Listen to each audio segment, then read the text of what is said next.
ایک بینک میں ڈکیتی کے دوران ڈاکوؤں نے چیخ کر سب سے کہا کوئی بھی نہ ہلے، سب چپ چاپ زمین پر لیٹ جائیں، رقم لوگوں کی ہے اور جان آپ کی اپنی ہے۔ سب چپ چاپ زمین پر لیٹ گئے، کوئی اپنی جگہ سے نہیں ہلا۔ اسے کہتے ہیں سوچ بدلنے کا تصور۔ ڈکیتی کے بعد گھر واپس آئے تو MBA پاس نوجوان ڈاکو نے پرائمری پاس بوڑھے ڈاکو سے کہا چلو رقم گنتے ہیں۔ بوڑھے ڈاکو نے کہا تم پاگل ہو گئے ہو، اتنے زیادہ نوٹ کون گنے؟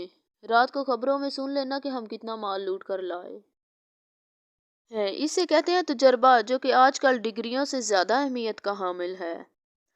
دوسری جانب جب ڈاکو بینک سے چلے گئے تو مینیجر نے سپروائزر سے کہا کہ پولیس کو فون کرو۔ سپروائزر نے جواب دیا رک جائیں سر، پہلے بینک سے ہم دونوں اپنے لیے $10 لاکھ نکال لیتے ہیں، اور وہاں وہ $40 لاکھ کا گھپلا جو ہم نے حالیہ دنوں میں کیا ہے وہ بھی ڈاکوؤں پر ڈال دیتے ہیں کہ وہ لوٹ کر لے گئے۔ اسے کہتے ہیں وقت کے ساتھ ایڈجسٹ کرنا اور مشکل حالات کو اپنے فائدے کے مطابق استعمال کرنا۔ مینیجر ہنس کر بولا ہر مہینے ایک ڈکیتی ہونی چاہیے۔ اسے کہتے ہیں بوریت ختم کرنا، کیونکہ ذاتی مفاد اور خوشی جاب سے زیادہ اہم ہوتی ہیں۔ اگلے دن اخبارات اور ٹی وی پر خبریں تھیں کہ ڈاکو بینک سے $100 ملین لوٹ کر فرار۔ ڈاکوؤں نے بار بار رقم گنی لیکن وہ $50 ملین سے زیادہ نہ نکلی۔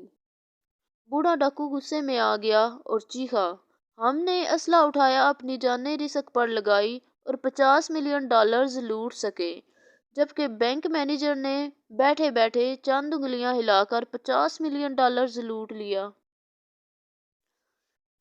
اس سے پتہ چلتا ہے کہ تعلیم کتنی ضروری ہے۔ ہمیں چور نہیں پڑھے لکھے ہونا چاہیے تھا۔ اس لیے کہتے ہیں علم کی قیمت سونے کے برابر ہوتی ہے۔ بے شک